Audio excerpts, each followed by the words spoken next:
당장님의 설교 요한계시록 강의 14번째 버가모 교회 두 번째 말씀을 들으시겠습니다. 사랑하는 성도 여러분, 전 세계 및 전국에 मसीह में प्रिय भाई और बहनों, साका कलीसियाओं के सदस्यों 세계 인터넷을 통해 예배 और वह सदस्य जो इस सभा को जिसन के द्वारा और यूट्यूब के द्वारा ग्रहण कर रहे हैं। 버가모 교회는 당시 우상 숭배가 만연하여 पेरगमुन की कलीसिया ऐसे स्थान में स्थित थी जहां मूर्ति पूजा प्रचलित थी और शैतान का सिंहासन था। 임해 있는 मैंने आपको समझाया था कि शैतान का सिंहासन उस स्थान को दर्शाता है जहां शैतान बैठता है। वहां पर मूर्ति और सम्राटों की पूजा करने के लिए मंदिर बने हुए थे। पेरगमुन का शहर और शैतान के अधिकारत्व वाला शहर था। 교회는 바로 이런 곳에 세워졌기에 चूंकि कलीसिया ऐसे शहर में स्थित थी जैसे कि पेरगमुन, इसलिए वहां के लोगों को विश्वास रखना आसान नहीं था, लेकिन फिर भी उन्होंने अपने विश्वास को नहीं छोड़ा। 잡고 उन्होंने प्रभु के नाम को थामे रखा और विजय प्राप्त की। 섰던 인물이 바로 오늘 본문에 나오는 안디바이지요. और वह व्यक्ति जो सबसे आगे खड़ा था वह था अंतिपास, जिसका जिक्र आज के बाइबल पाठ में लिखा है। आज के बाइबल पाठ में प्रभु अंतिपास को मेरा साक्षी, मेरा विश्वास योग्य कहता है। प्रभु का विश्वास योग्य साक्षी। 이런 말을 들었다면 안디바의 신앙이 어떠했는지 उसी प्रभु के द्वारा इस तरह से पुकारा गया, इसलिए हम देख सकते हैं कि उसका विश्वास किस प्रकार का था। यदि प्रभु उसे एक विश्वास योग्य साक्षी के रूप में पहचानता है तो इसका अर्थ है कि उसकी विश्वास योग्यता बाहरी यानी कि शारीरिक विश्वास योग्यता नहीं थी, बल्कि आत्मिक विश्वास से योग्य थी। इसका अर्थ है कि उसने बुराई को त्याग दिया, खुद को दीन किया और प्रभु के हृदय के सदृश था। साथ ही वह एक कठिन परिस्थिति में एक गवाह के रूप में प्रभु को गवाही देने के अपने कर्तव्य के प्रति विश्वास योग्य था। विशेष रूप से उसने विश्वास योग्यता से प्रभु के सुसमाचार का प्रचार किया, यहाँ तक कि ऐसे स्थान में भी जो शैतान का गढ़ था, मूर्तियों और पापों और बुराई से भरा हुआ था। 결국 숭배에 이르게 फिर अंत में वह शहीद हो गया। 숭배에 관해 전해지는 이야기 중에 이런 내용이 अंतिपास के शहीद होने के बारे में एक कहानी है। 안디바를 잡아다가 एक रोमन अधिकारी ने अंतिपास को मूर्ति के सामने डाल दिया और कहा, अंतिपास, रोम के सम्राट की इस मूर्ति के सामने घुटने टेक। 그러자 안디바는 तब अंतिपास ने उसे ऐसा उत्तर दिया, राजाओं के राजा, प्रभु के प्रभु केवल यीशु मसीह ही है। मैं उसके सिवा किसी और के सामने घुटने नहीं टेकूंगा। 했다고 합니다. 이 로마 관리는 크게 분을 내며 안디바 अधिकारी इतना क्रोधित हो गया, उस पर चिल्लाकर उसने कहा, अंतिपास, क्या तू नहीं जानता कि तू पूरी दुनिया के खिलाफ हो चला है? फिर अंतिपास ने कहा, तो मैं तो सारे जगत के विरुद्ध होकर प्रभु के रूप में यीशु मसीह का समर्थन करता हूँ। 치유로 시인하노라 외쳤습니다. 마침내 화가 머리끝까지 난 로마 관리는 놋과 말을 तब उस अधिकार ने अपने क्रोध के कारण अंतिपास को एक धधकते हुए पीतल के भट्टे में डाल दिया और उसे मार डाला। लेकिन इस भयंकर उत्पीड़न और कठिनाइयों में पेरगमुन चर्च के सदस्यों ने अपना विश्वास बनाए रखा। इस तरह जितने अधिक सताव और कठिनाइयां होती हैं, उतने ही अधिक दृढ़ता से विश्वास रखने वाले प्रभु को थामे रखते हैं। 여러분들이 한번 안디바와 같은 अपने आप को अंतिपास के स्थान पर रखने की कोशिश करें। अपने आप से पूछें कि आप भी वही अंगीकार कर सकते हैं जो अंतिपास ने किया था, और क्या आपके पास भी शहीद होने का विश्वास है? जो लोग शारीरिक हैं वे ऐसा अंगीकार नहीं कर सकते, भले ही वे सोचते हो कि ऐसी स्थिति में वे ऐसा कर सकते हैं। 또 그 고백이 쉽지 않게 됩니다. 이처럼 믿음 있는 사람들은 오히려 시험을 इसी तरह से जितने अधिक सताव और कठिनाइयां होती हैं, उतने ही अधिक दृढ़ता से विश्वास रखने वाले प्रभु को थामे रहते हैं। लेकिन जो लोग चर्च जाते हैं लेकिन सत्य नहीं जानते, उनमें से कुछ ऐसे भी हैं जो इसे नहीं समझ सकते। 했는데도 이렇게 핍박을 당하고 순교해야 되는가? लेकिन एक बार जब वे परमेश्वर की इच्छा भविष्यवाणी को जान लेंगे तो उनकी गलतफहमी दूर हो जाएगी। 낙심하며 교회를 떠날 수도 있는 것입니다. ओ वे तो परमेश्वर पे विश्वास करते थे, तो परमेश्वर उन्हें अकेला कैसे छोड़ सकता है? जब एक बार वो परमेश्वर की इच्छा और भविष्यवाणी को जान लेंगे तो उनकी गलतफहमी दूर हो जाएगी। 초대교회들에서뿐만 न 아니라 केवल शुरुआती कलीसिया में कई शहीद हुए, जैसे कि पेरगमुन की कलीसिया जहां अंतिपास शहीद हुआ, बल्कि कहीं भी क्यों ना हो जहां पर मसीहत स्थापित हुई थी। 우리나라에도 कोरिया में भी 대원군 때 기독교가 जब जोशियन राजवंश के अंत में मसीहत की शुरुआत हुई थी, यहाँ कई उत्पीड़न और क्लेश हुए और कई शहीद भी हुए थे। 나왔지요. 그런데 세상 사람들은 आरंभ के समय में सांसारिक लोगों ने मसीहत के शहीदों का उपहास और तिरस्कार किया। 심지어 순교당하는 모습을 즐기기까지 मसीही लोगों का शहीद होना एक प्रकार से उनके लिए एक मनोरंजन का कारण बन गया था। 경기장에서 많은 기독교인들이 죽어가는 모습을 रोम के नागरिकों ने कई मसीहों को कोलेजियम की जो एक बड़ा स्टेडियम है उसमें शहीद होते हुए देखा। जो मसीह लोग थे उनका सिर कलम कर दिया गया, उन्हें शेरों को खिला दिया गया, उन्हें क्रूस पर चढ़ा दिया गया। इन दृश्यों को रोम के बहुत से नागरिकों ने देखा। सबसे पहले तो उन्हें बहुत मूर्ख जाना, बहुत ही मूर्ख, 기독교인들이 심히도 लेकिन जल्द ही वे उत्सुकता से महसूस करने लगे, यह तो बड़ी अजीब बात है। 이상한 생각이 들기 시작했습니다. 저들은 어찌하여 죽으면서도 मरते समय उनके चेहरे पर कैसे मुस्कान हो सकती है? 것일까? यह कैसे हो पाया? 과연 저들은 कैसे वो इस प्रकार से कर सकते हैं? ये यीशु कौन है जिस पर वे विश्वास करते हैं? 사람이 도대체 वे ऐसा सोचने लगे। 이러한 생각들이 들었던 것이지요. 이것이 점차 और तब 기독교에 대한 호기심으로 उन्हें मसीहत में दिलचस्पी हो गई और फिर अधिक से अधिक लोग मसीहत के बारे में जानना चाहते थे। 되었습니다. परिणाम स्वरूप 그리고 결국 많은 사람들이 주를 믿게 अंत में कई लोगों ने प्रभु पर विश्वास किया और बाद में सम्राट कॉन्स्टेंटाइन ने मसीहत को मंजूरी दे दी और यहाँ तक कि उसने मसीहत को राजकीय धर्म के रूप में भी स्थापित किया। 사람은 머리로는 이해되지 और यह है परमेश्वर का प्रावधान जिसे मनुष्य समझ नहीं सकता। 당한 사람들은 손해입니까? 아닙니다. फिर क्या उन्हें नुकसान होता है? बिल्कुल भी नहीं, क्योंकि वे प्रभु के नाम के लिए शहीद होते हैं। वे स्वर्ग में एक अच्छे स्थान पर जाते हैं। कम से कम वे स्वर्ग के तीसरे राज्य में जाएंगे जैसे कि प्रतिज्ञा की गई है। यदि वे परमेश्वर के सारे घराने में विश्वास योग्य बने रहे तो वे नए यरूशलेम भी जा सकते हैं। यह कितनी बड़ी आशीष है। यह तो शहीद होने, 순교했다 손해가 아니라 इसलिए यह एक शहीद की मृत्यु मरना एक आशीष है। उन्हें महानता से पुरस्कृत किया जाएगा, उन्हें परमेश्वर के सच्चे संतान के रूप में पहचान दी जाएगी और इसके बिना मसीहत पूरे यूरोप और पूरी दुनिया में इतनी तेजी से नहीं फैल सकता था। 전 세계로 전파될 수 없었겠지요.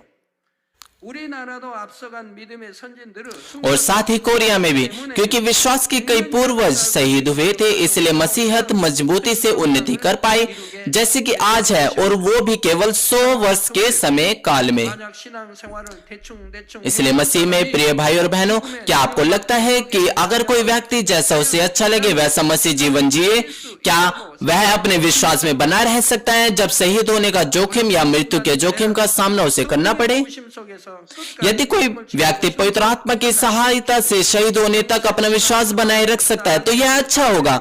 लेकिन सच तो यह है कि ऐसे व्यक्ति के लिए विश्वास में बने रहना खासतौर पर जीवन के खतरे में मुश्किल होता है। उसके लिए यह बिल्कुल भी आसान नहीं होता, बल्कि इस बात की अधिक संभावना होती है कि वह एक गंभीर स्थिति और जीवन के खतरे का सामना करने पर अपने विश्वास को वह त्याग सकता है, क्योंकि उसने अपने हृदय से बुराई को दूर नहीं किया है। 없는 마음으로 केवल वही जो अपरिवर्तनीय हृदय के साथ विश्वास योग्य हैं, वे जीवन के खतरे का सामना करते हुए भी विश्वास में बने रह सकते हैं। वे अपने विश्वास के द्वारा शहीद भी हो सकते हैं जितना कि वे बुराई को दूर करते हैं और पवित्र आत्मा की सहायता से पवित्रीकरण को साध सकते हैं। अंतिपास इस तरह का व्यक्ति था। 그러한 사람이었지요. उसकी शहादत पेरगमुन की कलीसिया के सदस्यों के लिए एक बल बन गई और वे प्रभु के नाम को थामे रख सके और विश्वास की दौड़ को दौड़ सके। 해주는 원동력이 되었다는 사실입니다. अंतिपास की शहादत को देखते हुए वे ना तो मृत्यु से डरते थे, ना ही उन्होंने अपने आप को कहीं छिपाया, बल्कि उन्होंने और भी अधिक प्रभु के नाम को थामे रखा और विश्वास के द्वारा विजय प्राप्त की। और प्रभु इसके लिए पेरगमुन की कलीसिया की प्रशंसा करता है। 그러므로 여러분도 이러한 안디바와 버가모 교회의 믿음 있는 성도들 पिरगमुन की कलीसिया में अंतिपास और दूसरे विश्वासी के समान कृपया आप भी प्रभु के विश्वासों के साक्षी बने, जो सताव और पीड़ा में भी दाएं या बाएं बिना मुड़े कलीसिया को मजबूती से थामे रह सके। यद्यपि पिरगमुन की कलीसिया की इस प्रकार प्रशंसा की गई थी, फिर भी प्रभु ने उन्हें कड़ी फटकार लगाकर 말씀에서는 주님으로부터 उन्हें बताया। पद 14 में वह कहता है, पर तेरे विरुद्ध मुझे कुछ बातें कहनी है, 내게 두어 가지 क्योंकि तेरे यहाँ कितने तो ऐसे हैं जो बिलाम की शिक्षा को मानते हैं, जिसने बालाक को इस्राएलियों के आगे ठोकर खाने का कारण सिखाया कि वे मूर्तों के बलिदान खाएं और वह विचार करें। 우상의 제물을 먹게 하였고 또 행음하게 하였느니라 말씀하십니다. 순교까지 이르렀던 안디바와 पिरगमुन कलीसिया में अंतिपास शहीद होकर मरा और अंतिपास का अनुसरण करते हुए दूसरे लोग अपने विश्वास में बने रहे, लेकिन वहां कुछ और लोग भी थे जो ऐसा नहीं कर सके। और प्रभु कहता है कि वे बिलाम की शिक्षा को मानते हैं और गंभीरता से प्रभु ने उनके काम के लिए उन्हें डांटा। प्रभु ने उनके काम के लिए उन्हें डांटा। इस संदेश को सुनते हुए अपने आपको जांचना चाहिए कि क्या आप उन लोगों में से तो नहीं जो बिलाम की शिक्षा पर चलते हैं या बिलाम की शिक्षा को सुनते हैं। और वह यह भी कहता है कि वैसे ही तेरे यहाँ कितने तो ऐसे हैं जो निकोलियों की शिक्षा को मानते हैं। मुझे आशा है कि आप अच्छी तरह से समझ गए होंगे कि बिलाम की शिक्षा क्या है और निकोलियों की शिक्षा क्या है। और फिर कौन है वे जो बिलाम की शिक्षा को मानते हैं और निकोलियों की शिक्षा पर चलते हैं। इसे समझने के लिए हमें इजराइलियों और बिलाम के बीच की घटना पर एक नजर डालनी होगी, जिसका वर्णन गिनती अध्याय 22 से 24 में किया गया है। बिलाम बोर का पुत्र था और पतोर नदी के पास रहता था। वह परमेश्वर के साथ बातचीत कर सकता था। विशेष रूप से कहें तो वह जानता था कि परमेश्वर के साथ कैसे बातचीत की जाती है। एक दिन मोआब के राजा बालक ने उससे अपने पक्ष में कुछ करने को कहा। बालक ने बिलाम से इजराइलियों को श्राप देने को कहा। बिलाम अपने दिनों में पहले से ही प्रसिद्ध था, अन्य देशों में जाना जाता था, इसलिए वे इजराइलियों को श्राप देने के लिए उसके पास आए थे। मोआब के राजा बालाक ने सुना कि परमेश्वर इजराइलियों के साथ है, और जब उसे पता चला कि इजरायली उसके देश में आ रहे हैं तो वह डर गया और बिलाम से मदद मांगी। और जब बिलाम ने परमेश्वर से पूछा कि परमेश्वर की इच्छा क्या है, तब परमेश्वर ने कहा, उनके संग तू ना जाना, तू उन लोगों को शाप ना देना, क्योंकि वे आशीष के भागी हो चुके हैं।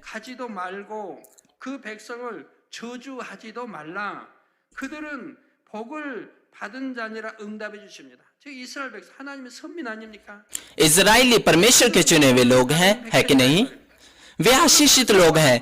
इसलिए परमेश्वर ने उससे कहा कि तू उनके साथ मत जा, जैसे कि कहा गया, तू उनके साथ मत जा और ना उन लोगों को श्राप दे, क्योंकि वे आशीष के भागी हो चुके हैं। यही सही उत्तर है, इसके अलावा और कुछ नहीं हो सकता। परमेश्वर वह परमेश्वर नहीं जो अपना मन बदल दे। परमेश्वर आगे पीछे नहीं डगमगाता। एक बार जब वह परमेश्वर उत्तर दे दे तो वही उत्तर होता है। जब बिलाम को परमेश्वर से उत्तर मिला तो उसने बालाक की बात को अस्वीकार कर दिया, लेकिन मोआब के राजा ने बिलाम के पास और भी ज्यादा चांदी और सोने के साथ और भी बहुत से प्रतिष्ठित हाकिमों को भेजा। उसने इन्हें बिलाम के पास क्यों भेजा? मोआब के राजा ने और अधिक से अधिक प्रतिष्ठित हाकिमों और सोने और चांदी के साथ उनको क्यों भेजा? यह बिलाम के हृदय को बदलने के लिए था, ताकि वह वही कर सके जो मोआब के राजा चाहता था। तब बिलाम को उनसे भेंट नहीं करनी चाहिए थी, बल्कि इनकार कर देना चाहिए था। उसे फिर से परमेश्वर से पूछने की आवश्यकता नहीं थी, क्योंकि परमेश्वर ने उसे पहले से ही उत्तर दे दिया था। और उसने गिनती 22 अध्याय 17 में बालाम से कहता है कि क्योंकि मैं निश्चय तेरी बड़ी प्रतिष्ठा करूंगा और जो कुछ तू मुझसे कहे वही मैं करूंगा, इसलिए आ उन लोगों को मेरे निमित्त श्राप दे। बिलाम इन चांदी और सोने से चकाचौंध हो गया। 그러자 발람 선지자의 마음이 현혹 बिलाम इन चांदी और सोने से चकाचौंध हो गया, 물질과 명예에 대한 욕심과 क्योंकि उसके मन में सम्मान और धन का लालच और स्वार्थी इच्छा थी। इसलिए शैतान के प्रलोभन से उसका हृदय जो था भरवामे में आ गया। 신앙생활 가운데서도 और ऐसा चर्च के विश्वासियों के साथ भी होता है, और ये चीजें उन आपके रोजमर्रा के जीवन में भी देखी जा सकती है। यदि आप परमेश्वर के वचन के द्वारा प्रलोभन को तुरंत नष्ट ना करें तो आप फिर से परीक्षा में पढ़ सकते हैं, लेकिन अगर आपके हृदय में थोड़ी सी भी डगमगाने की जगह है तो शैतान निश्चित रूप से आपको फिर से लुभाएगा। 그러므로 시험을 통과하지 못했을 इसलिए 언젠가 시험이 다시 올 수도 इसलिए आपको इस बात की जानकारी होनी चाहिए कि यदि आप इसे दूर नहीं करते तो किसी न किसी दिन परीक्षा फिर से आ सकती है। यह ऐसा है जैसे एक पेड़ को उखाड़ रहे हैं, यदि वह बिल्कुल भी नहीं हिलता है इसलिए पहली ही कोशिश में आप उसे छोड़ देते हैं, लेकिन अगर यह थोड़ा सा भी हिलता है तो आपको इसे लगातार उखाड़ते रहना चाहिए। मान लीजिए कि आप किसी न किसी कारण से एक पेड़ को उखाड़ना चाहते हैं तो आपको उसे हिलाना पड़ेगा। जब पेड़ थोड़ा सा भी हिलता है तो आपको उसे लगातार हिलाते रहना चाहिए ताकि वह उखड़ जाए। 나무 예쁜 나무 जब मैं एक छोटा बच्चा था, यदि मेरे घर के पीछे एक पहाड़ी पर मुझे एक अच्छा पेड़ दिखाई पड़ता था तो मैं उसे उखाड़ने की कोशिश करता था, क्योंकि मैं इसे अपने घर के आंगन में लगाना चाहता था। लेकिन अगर वह पेड़ बिल्कुल भी नहीं उखड़ता था तो मैं उसे छोड़ देता था। यह बस इस प्रकार से है। जब सर्प ने हवा को भरमाया तो उसने जगह दी शैतान को। इसलिए जो सर्प था उसने लगातार उसे लुभाता रहा और अंत में हवा ने धोखा खाया। 타버렸더라면 जब धूर्त सांप ने हवा से बातें की, यदि उस समय हवा ने परमेश्वर के बताए अनुसार उत्तर दिया होता कि वह धोखा ना खाती, 그대로 대답한 게 아니고 लेकिन उसने ठीक वही नहीं कहा जो उसे परमेश्वर ने बताया था। इसके बजाय उसने उन बातों को बदल डाला जो परमेश्वर ने कही थी। तब सांप लगातार उसे धोखा देता रहा, अंत में उसने धोखा दिया। परमेश्वर ने कहा था कि तुम निश्चय ही मरोगे, 이미 잡은 거죠. लेकिन हवा ने कहा परमेश्वर ने कहा है कि तुम मर जाओगे। तब शैतान जानता था कि वह धोखा खाएगी, इसलिए सांप ने मीठी मीठी बातों से उसे धोखा दिया। 또 그렇죠. आपके बारे में क्या है? आप प्रभु के दिन को पवित्र नहीं रखते, क्योंकि आप अधिक पैसे कमाने वाली मीठी बातों से धोखा खा जाते हैं। इसलिए आप परीक्षा में पड़ जाते हैं और परमेश्वर के वचन का उल्लंघन करते हैं, और शैतान द्वारा आप पर दोष लगाया जाता है और फिर आपको परीक्षा और कष्टों से गुजरना पड़ता है। आप में से कितने लोग इन चरणों से गुजर चुके हैं? इसके अलावा भले ही आप इसे बाहरी रूप से पार कर जाएं, अगर आपने इसे अपने हृदय से पूरी तरह से पार नहीं किया है तो शैतान आपको फिर से अभिलाषा में डाल सकता है। 발람도 첫 시험을 통과한 것 같이 보였지만 ऐसा लगता है कि बिलाम ने पहली परीक्षा को पार कर लिया है, लेकिन चूंकि उसने उसमें मान सम्मान, धन का लालच और स्वार्थी इच्छा थी, इसलिए वह दूसरी बार परीक्षा में फंस गया। बिलाम ने बालाक के कर्मचारियों को उत्तर दिया कि चाहे बालाक के अपने घर के सोनो चांदी से भरकर मुझे दे दे तो भी मैं अपने परमेश्वर यहोवा की आज्ञा को पलट नहीं सकता, फिर उसे घटाकर या बढ़ाकर मानूं। उसका हृदय पहले से ही डिग चुका था। 했지만 그 마음은 이미 흔들리고 भले ही वह परमेश्वर की इच्छा को जानता था, 하나님의 뜻을 알면서 इसलिए अब आप लोग आज रात को यही टिके रहो। उसे उन्हें जाने को कहना चाहिए था, लेकिन उसने उन्हें रुकने के लिए कहा 내게 무슨 말씀을 더 하시는지 ताकि मैं जान लूं कि यहोवा मुझसे और क्या कहता है। 즉 इ미 미혹을 받았지 않습니까? 사실 वह अपनी स्वार्थी इच्छा के कारण पहले से ही फंस चुका था और यह प्रलोभन उसे बहुत अच्छा लग रहा था। ऐसे में वह अब प्रलोभन में फंस चुका था। 그러니까 이미 하나님은 답을 정확히 주셨는데 परमेश्वर ने उसे पहले से ही सही उत्तर दे दिया था, लेकिन वह कहता है कि वह फिर से परमेश्वर से पूछेगा, यह देखने के लिए कहीं उसे मौका मिल जाए कि परमेश्वर उसे हरी झंडी दिखा दे कि वह आगे बढ़ सके। 밤에 하나님이 임하여 तब परमेश्वर ने रात को बिलाम के पास आकर उससे कहा कि यदि वे पुरुष तुझे बुलाने आए हैं तो उठकर उनके संग चला जा, परंतु जो वचन मैं तुझसे कहूं वही करना। 하십니다. 이제 함께 가라고 하죠.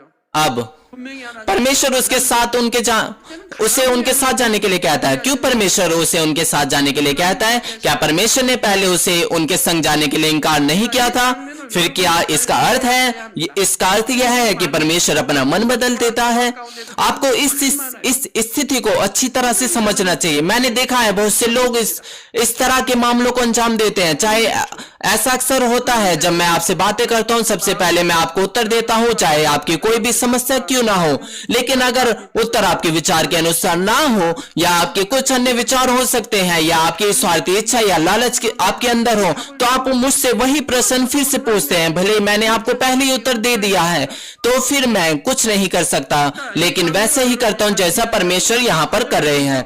इसलिए आपको इस स्थिति को अच्छी तरह से समझना होगा। यदि आप इसे शारीरिक रूप से समझे तो आप सोच सकते हैं कि बिलाम परमेश्वर की इच्छा के अनुसार बालाक के पास गया था, परंतु परमेश्वर ने बिलाम को स्पष्ट रूप से बता दिया था कि परमेश्वर की इच्छा क्या है, जब बिलाम ने सबसे पहले परमेश्वर से पूछा था। 하나님께서 두 번째 물어오는 발람에게 जब बिलाम परमेश्वर से दूसरी बार पूछा और परमेश्वर ने बिलाम को बालाक के पास जाने की अनुमति दे दी, उसका कारण यह है कि परमेश्वर उसके हृदय को जानता था। यदि बिलाम साफ हृदय का व्यक्ति होता तो चाहे उसे किसी भी प्रकार का सम्मान या पैसा क्यों न दिया जाता, तो भी वह उसके संग नहीं जाना चाहता। वो फिर से परमेश्वर से नहीं पूछता। इसलिए अब दानियेल के बारे में सोचे। आप उसके 3 दोस्तों के बारे में सोचो। दानियेल ने उस स्थिति में भी क्या किया जब उसे सिंह के माद में फेंक दिया जाना था? उसके पास धन्यवाद के साथ शहीद होने वाला हृदय था। उसने समझौता नहीं किया, वह प्रार्थना कर सकता था। परमेश्वर, मैं तो ये यरूशलेम की खिड़की खोलकर आपसे प्रार्थना करता था, लेकिन क्या मैं इस खिड़की को 1 महीने के लिए बंद कर सकता हूं ताकि उन्हें पता ना चले कि मैं प्रार्थना कर रहा हूं? वह ऐसा कर सकता था क्योंकि वह राजा के बाद दूसरा व्यक्ति था, और वह 1 महीने के लिए प्रार्थना बंद कर सकता था, या वह अपनी खिड़की बंद करके प्रार्थना कर सकता था, या वह दिखावा कर सकता था कि उसने 1 महीने के लिए प्रार्थना बंद कर दिया, या इस तरह से प्रार्थना कर सकता था कि परमेश्वर, मैं अपने कंबल के नीचे या अपने कमरे के अंदर खिड़कियां बंद करके आपसे प्रार्थना करूंगा। क्या आपको नहीं लगता कि वह परमेश्वर से इस तरह से पूछ सकता था? लेकिन दानियेल ने उनके साथ, परमेश्वर के साथ या संसार के साथ कभी समझौता नहीं किया, यद्यपि वह जानता था कि उसे शेर की मांद में डाल दिया जाएगा। फिर भी उसने राजा के आदेश का पालन नहीं किया, उसने उनके साथ बिल्कुल भी समझौता नहीं किया। इसलिए स्वर्ग में दानियेल की महिमा कितनी महान होगी। यदि बिलाम साफ हृदय का व्यक्ति होता तो वह फिर से परमेश्वर के पास पूछने नहीं जाता। इसके अलावा वह जानता था कि परमेश्वर इजराइलियों के साथ है। वह इजराइलियों को श्राप देने के उनके इस प्रस्ताव को स्वीकार नहीं करता, लेकिन उसका जो दिल था वह पहले से ही डगमगा चुका था। वह परमेश्वर उसके हृदय को जानता था, इसलिए परमेश्वर ने इसे बिलाम की स्वतंत्र इच्छा पर छोड़ दिया। यदि परमेश्वर उसे रोकता भी तो भी बिलाम का हृदय फिर से डगमगा जाता। यदि बालाक के दास उसे और अधिक धन और सम्मान के साथ फिर से भरमाते, इसलिए उसे बलपूर्वक रोकना वह न्याय के नियम के विरुद्ध हो जाता। उसे बलपूर्वक रोकना वह न्याय के नियम के विरुद्ध हो जाता। क्या आपको नहीं लगता कि परमेश्वर चाहे तो हर एक आत्मा को बचा सकते हैं? जैसे कि मैंने आपको पहले बताया कि परमेश्वर आंख से लिख सकता है कि मैं तुम्हारा परमेश्वर यहोवा हूं, मैं सृष्टिकर्ता परमेश्वर हूं। आकाश में लगभग 1 मील ऊंचा वो लिख सकता है। यदि आप मेरे इकलौते पुत्र यीशु मसीह को स्वीकार नहीं करोगे तो आप नरक में चले जाओगे। तो फिर लोग क्या कहेंगे? वे परमेश्वर का भय मानेंगे और वे फिर मन फिराएंगे और परमेश्वर और प्रभु को ग्रहण करेंगे। लेकिन यह न्याय के अनुसार नहीं है। मनुष्य जुताई इस तरह से नहीं होती। अगर परमेश्वर इस तरह से आत्माओं को अपनी संतान बनाए, 여러분이 친히 난 तो इसका क्या फायदा होगा? मान लीजिए कि आप कुछ छोटे बच्चों को बड़ी रकम देते हैं, उनसे कहते हैं कि अब मैं तुम्हारा पिता हूं, मुझे पिता पुकारना, जो कुछ तुम्हें चाहिए मैं तुम्हें दूंगा, और अब वह आपको पिता कहते हैं, तब क्या आप उनसे प्रसन्न होंगे? 아버지가 기쁠까요? 돈 많이 क्या आप उनसे खुश होंगे? 그러면 아버지가 좋은 거냐고요? 참이어지 참. 중심에 나온 참. यह उनके सच्चे हृदय से होना चाहिए, है कि नहीं? 돈 많이 줘가지고 वे दिल की गहराइयों से आपको पिता कहें। क्या आपको अच्छा लगता है जब पैसा देकर उनसे कहें कि वो आपको पिता कहकर पुकारे? पिता परमेश्वर चाहते हैं कि हम अपने हृदय की गहराई से परमेश्वर में विश्वास करें, प्रभु को स्वीकार करें और जुताई को प्राप्त करें, और तब परमेश्वर चाहता है कि हम विश्वास से उद्धार को प्राप्त करें। 그러니까 공의역은 난다 이 말이야. वह इसे बलपूर्वक नहीं करना चाहता, यह न्याय के विरुद्ध है। 발람에게도 억지로 यदि परमेश्वर बिलाम को ना जाने के लिए विवश करता तो यह न्याय के विरुद्ध होता। 마치 하나님께서는 이 세상의 모든 사람 यह बिल्कुल ऐसा ही है कि परमेश्वर इस संसार में लोगों पर दबाव डाल सकते हैं कि वे पाप ना करें, लेकिन यह न्याय के विरुद्ध है। 받지 않는 것과 इसलिए 마찬가지 이 बिलाम बालाक के पास गया 이렇게 해서 발람은 और परमेश्वर ने अपने स्वर्गदूतों को मार्ग रोकने के लिए उसके सामने भेजा और गधी का मुंह खोल दिया, और यह दर्शाने के लिए कि जो वह कर रहा है वह कितना गलत है, और गधी के मुंह के द्वारा 깨우쳐 주십니다. परमेश्वर के स्वर्गदूत ने बिलाम से कहा, 자가 그에게 이르기를 보라 내 सुन, 내 앞에 तेरा विरोध करने मैं ही आया हूं, इसलिए कि तू मेरे सामने उल्टी चाल चलता है। 그래서 그 사람들과 함께 가라. फिर उसने कहा, इन मनुष्य के संग चला जा, परंतु जो वचन मैं तुझसे कहूं वही बोलना। 그리고 이후의 상황은 모압 왕 발락이 원했던 것 और फिर सारी बातें मोआब के राजा बालाक की इच्छा के विपरीत हुई, और परमेश्वर ने बिलाम के होठों से इजराइलों को आशीष दी, 이렇게 해서 마치 이 सा건은 और यह घटना इस तरह समाप्त होती दिख रही थी। 그런데 신약이 लेकिन 이 सा건에 대해 नया नियम इस घटना को 2 पतरस 2 अध्याय 15 से 16 पद में इस तरह से दर्ज करता है कि 다른 길을 वे सीधे मार्ग को छोड़कर भटक गए और बोर के पुत्र बिलाम के मार्ग पर हो लिए, जिसने अधर्म की मजदूरी को प्रिय जाना, पर उसके अपराध के विषय में उल्हाना दिया गया, यहाँ तक कि अबोल गधी ने मनुष्य की बोली से उस भविष्यवक्ता को उसके बावलेपन से रोका। 소리로 말하여 이 선지자의 미친 것을 금지하였느니라. 이걸 미친 것이라고 그래요. 이런 행동, 이런 것을 परमेश्वर उससे बावलापन कहता है, परमेश्वर उस कार्य को बावलापन कहता है। आपको यह बावलेपन का काम नहीं करना चाहिए। 우리를 मि친 것 하는 일이 없어야 할 것입니다. 하나님 말씀 यह परमेश्वर का वचन है कि नहीं? 유다서 1장 11절에는 और यहूदा 1:11 कहता है, उन पर हाय कि वे कैन की सी चाल चलते हैं, मजदूरी के लिए बिलाम की नाई भ्रष्ट हो गए हैं, और कोरह की नाई विरोध करके नाश हुए हैं। 했지요. और फिर बिलाम ने ऐसा क्या किया कि उसे ऐसा वचन दिया गया। 했기에 그에게 이러한 말씀이 주어진 것일까요? और फिर बिलाम ने ऐसा क्या किया कि उसे ऐसा वचन दिया गया। आज रात का पवित्र शास्त्र कहता है कि जिसने बालाक को इजराइलों के आगे ठोकर का कारण रखने से कहा कि वे मूर्तों के बलिदान खाएं और वह विचार करे। यह गिनती 25 अध्याय 1 से 2 में लिखा गया है। 이스라엘이 यह कहता है कि इजराइल इस स्थिति में रहते थे और लोग मोआबी लड़कियों के संग कुकर्म करने लगे, और जब उन स्त्रियों ने उन लोगों को अपने देवताओं को यज्ञों में नेवता दिया, तब वे लोग खाकर उनके देवताओं को दंडवत करने लगे।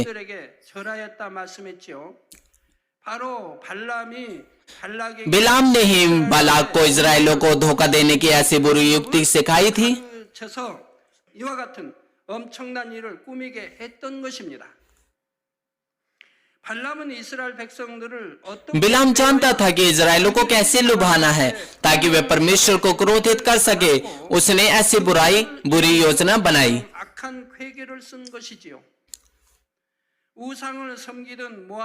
मोआबियों ने मूर्तों को दंडवत किया और बहुत से बलि का भोजन अर्पण किया, और मोआबी स्त्रियां कामुकता से नाचने लगी। आपने इसे किसी फिल्म या कहीं ना कहीं देखा होगा। वे महिला पुरानी फिल्मों में मूर्तियों की पूजा करते हुए कामुकता के साथ नाचती हैं। मोआब के राजा बालाक ने बिलाम के उकसावे पर इजराइलों को अपनी आराधना के लिए न्योता दिया। 이스라엘 इजरायली लोग जंगल के साधारण जीविका के आदी हो गए थे, 쳐 있었을 뿐만 아니라 इसलिए वे जंगल के रहन सहन के जीवन से थक चुके थे। 이런 그들이 लेकिन जब उन्हें मूर्ति पूजा के स्थान पर आमंत्रित किया गया तो वे अचानक सांसारिक चीजों के संपर्क में आ गए। 할례하여 죄악을 벗어 버리던 때도 यह आजकल के दिनों की तरह नहीं है जहां लोग अपने हृदयों का खतना करते हैं, पवित्र आत्मा की मदद से पापों को दूर करते हैं, मगर उन लोगों के लिए पाप ना करना एक अस्थायी चीज थी, इसलिए वे और कुछ नहीं कर पाए बल्कि सांसारिक चीजों के संपर्क में बहुत ही जल्द आ गए। अंत में उन्होंने मूर्तों को बलिदान किया हुआ भोजन खाया 말았지요. और वे मोआबी स्त्रियों के साथ व्यभिचार करने लगे। 이처럼 이스라엘 백성들을 죄악 가운데로 बिलाम की शिक्षा के द्वारा मोआब के राजा बालाक ने इजरायलों को पाप करने के लिए प्रेरित किया और इस पाप के परिणाम स्वरूप इजरायलों को दंड दिया गया। 25장 9절에 보면 연병이 퍼져 24,000명이나 되는 사람이 죽었지. जैसे कि गिनती 25 अध्याय 9 में कहा गया है, उनमें से 24,000 लोग मरी से मर गए। 사람의 수를 23,000명 वैसे 하고 있습니다. पहला कुरिन्थियों 10 अध्याय 8 पद में कहा गया है, यह मृत्यु की संख्या 23,000 दर्ज करता है। 1,000명의 차이가 나는 것일까요? गिनती और पहला कुरिन्थियों में मृतकों की संख्या में 1,000 का अंतर क्यों है? 성경은 결코 그렇지 않다는 क्या यह एक गलती है? बिल्कुल नहीं, यह कोई गलती नहीं है। बाइबल हमेशा सटीक और सही है। 백성과 함께 죽은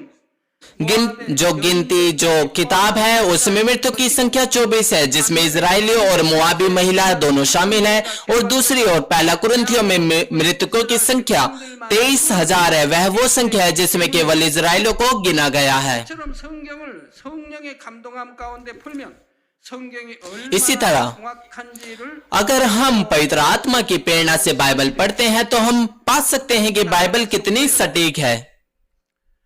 그러면 우리가 발람의 교훈을 통해 प्रिय भाई और बहनों, 영적인 것은 무엇입니까?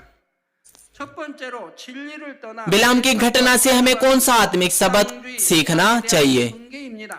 सबसे पहला, यह एक चेतावनी है जो अपना मसीह जीवन संसार के साथ समझौता करते हुए वे वैसा जीते हैं जैसा उन्हें अच्छा लगता है।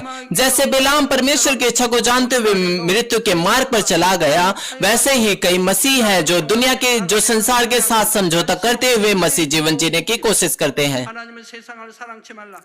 세상을 사랑하면 너희 안에 하나님의 사랑이 없다고 성경은 말씀하고 있죠. परमेश्वर कहता है संसार से प्रेम ना रखो। अगर आप संसार से प्रेम करते हैं तो परमेश्वर के प्रति आपके अंदर प्रेम नहीं है। यह वही है जो बाइबल कहते हैं। लेकिन कितने लोग हैं जो संसार से प्रेम करते हैं जबकि वे अंगीकार करते हैं कि वे मसीह हैं। उन्हें संसार से अलग होना चाहिए लेकिन वे संसार से ही प्रेम करते हैं। ऐसे कई मसीह हैं जो संसार के साथ समझौता करते हुए मसीह जीवन जीने की कोशिश करते हैं। इसका मतलब है कि वे संसार से और संसार की चीजों से परमेश्वर से बढ़कर प्रेम करते हैं और फिर वे पाप करते हैं। दोनों ही पुराने और नए नियम में वहां पर नहीं लिखा है कि पाप करने के बाद आपका उद्धार हो जाएगा।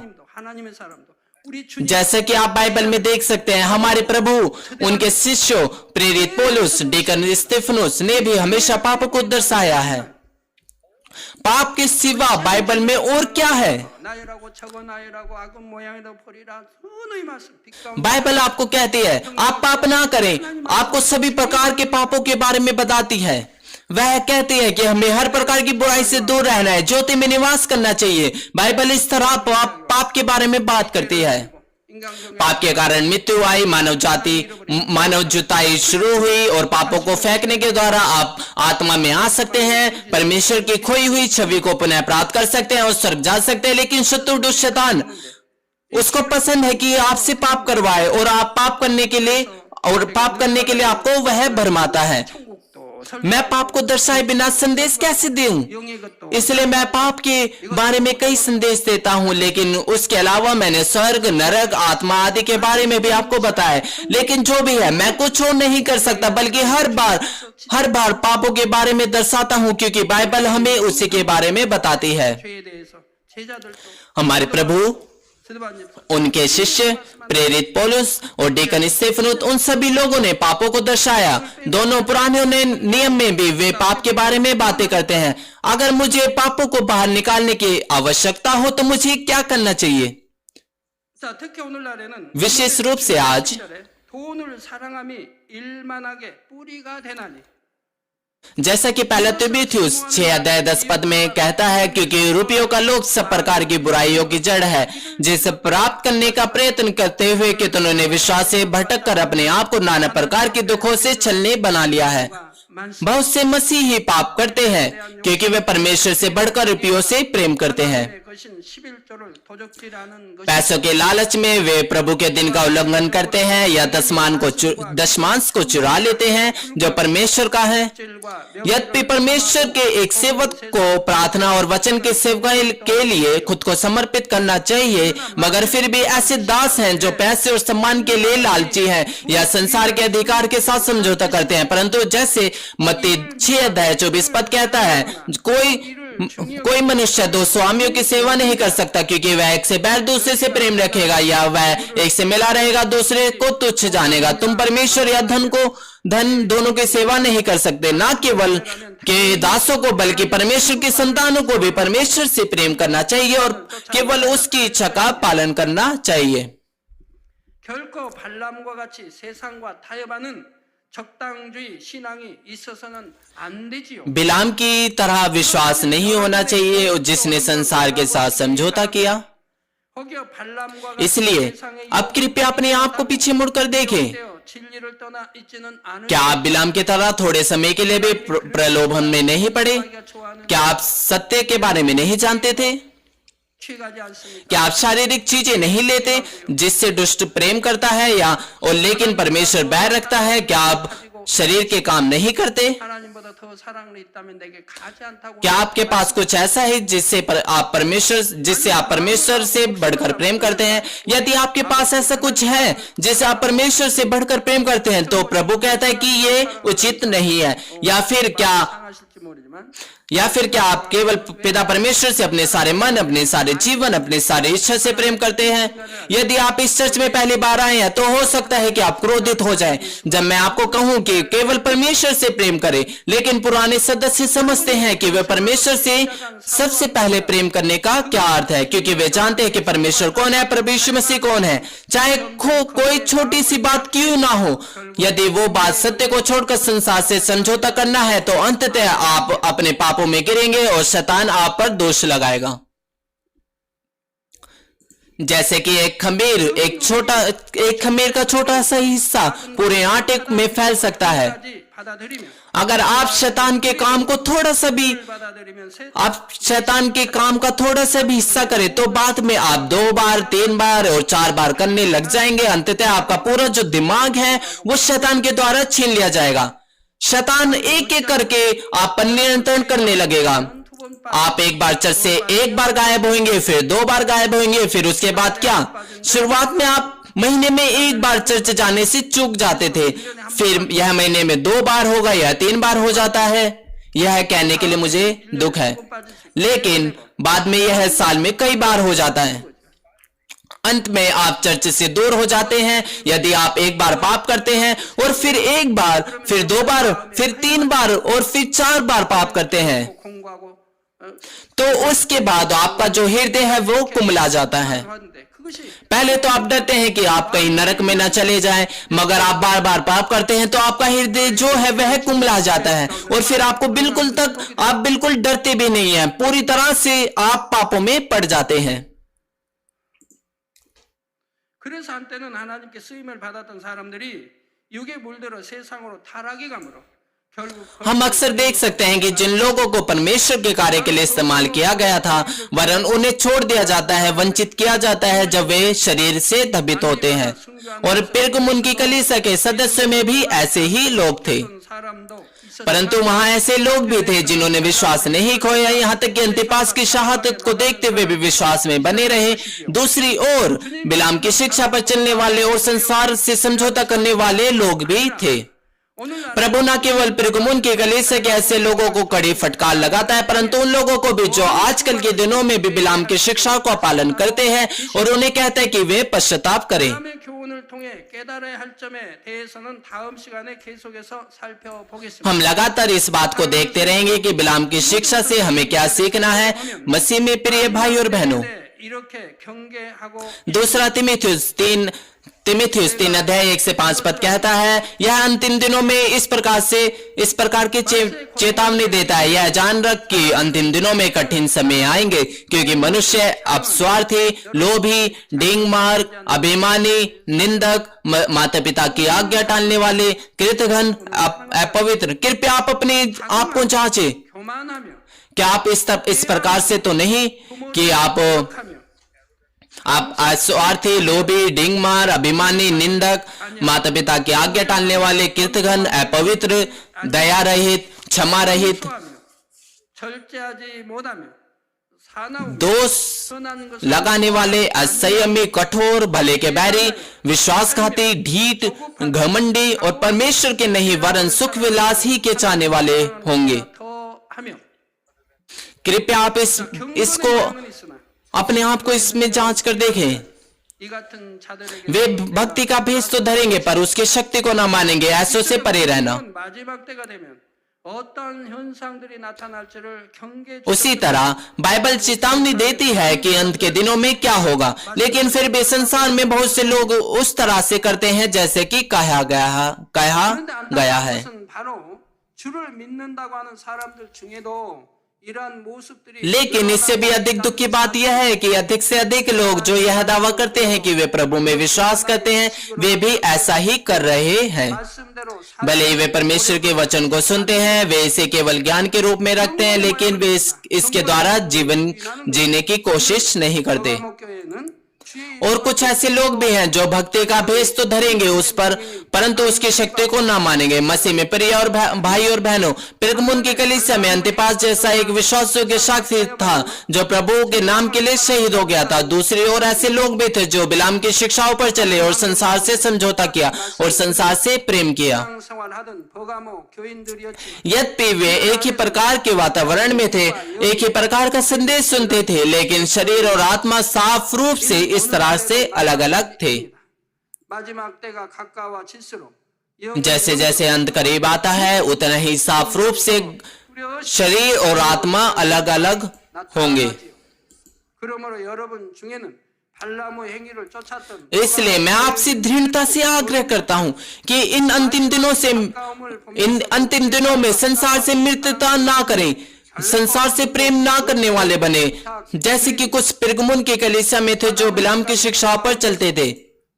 मैं आशा करता हूं कि आप सब अंतिपास की तरह बन जाएं, वह विश्वासयोग्य साक्षी जिसने उस स्थान पर भी जहां शैतान का सिंहासन था, प्रभु के नाम को थामे रखा।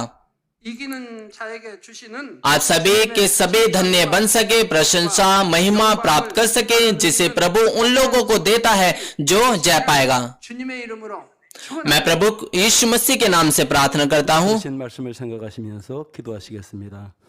사랑의 아버지 하나님 감사합니다. 버가모 교회를 통하여서 आइए हम संदेश पर सोचते हुए हम साथ मिलकर प्रार्थना करेंगे। 발람의 교훈과 니골라당의 교훈을 철저히 아버지 배격하고 또 세속화와 적당주의를 아버지 하나님 철저히 우리에게 벗어버리게 하여 주시옵시고, 극심한 우상숭배와 핍박 속에서도 믿음을 지켰던 성도들과 충성된 증인 안디바처럼 우리 어떤 상황에서도 유동치 아니하며 참마음과 온전한 믿음으로 아버지께서 원하시는 참된 증인된 아버지는 우리 복된 성도님들이 되어지도록 인도하여 주옵소서. 예수 그리스도의 이름으로 기도하옵나이다. 아멘. 영상을 통하여 당장님의 환자 기도를 받으시겠습니다. 아프신 분들은 아픈 곳이나 연약한 곳에 손을 얹고 기도를 받으시고, 아프지 않으신 분들은 가슴에 손을 얹고 마음에 हंसीने पास्टर की प्रार्थना को ग्रहण करेंगे। अगर आप बीमार हैं तो कृपया अपने बीमार अंगों पर हाथ रखिए। यदि आप बीमार नहीं है तो अपने हृदय पर हाथ रखिए अपने हृदय की इच्छा को प्राप्त करने के लिए। सर्वशक्तिमान प्रेमी पिता परमेश्वर कृपया यहाँ पर उपस्थित सभी भाई और बहनों पर अपना हाथ रखिए। कृपया शाखा कलीसियाओं पर, स्थानीय कलीसियाओं पर 전 세계 하나님을 और सभी जीसन टीवी श्रोताओं पर जो पूरे संसार भर में सैटेलाइट, केबल, इंटरनेट पर देख रहे हैं, उन सब पर अपना हाथ रखिए। 의심의 세력을 물리쳐 주옵시며 모든 उनके हृदय में विश्वास को बोइए, नकारात्मक विचारों और शक को निकाल दीजिए। सभी तरह के दुख और क्लेश उन्हें छोड़ के चले जाए। 조직 पवित्र आत्मा की आग के द्वारा सिर से लेकर पैर तक कोशिका, उत्तकों, तंत्रिका और सभी अंदरूनी अंगों और आंतों सहित उनके बीमार और भावनात्मक अंगों को जला दीजिए। 원수마귀 사단 모든 शिष्य की ज्योति उन पर आ जाए। मैं यीशु मसीह के नाम से आगे देता हूँ। शत्रु, दुष्ट और शैतान, सब जीवाणु, विषाणु, दुर्बलताएं दूर हो। ज्योति उन पर चमके। उनके असाध्य दीर्घकालीन रोग पवित्र आत्मा की आग के द्वारा झुलसा दीजिए।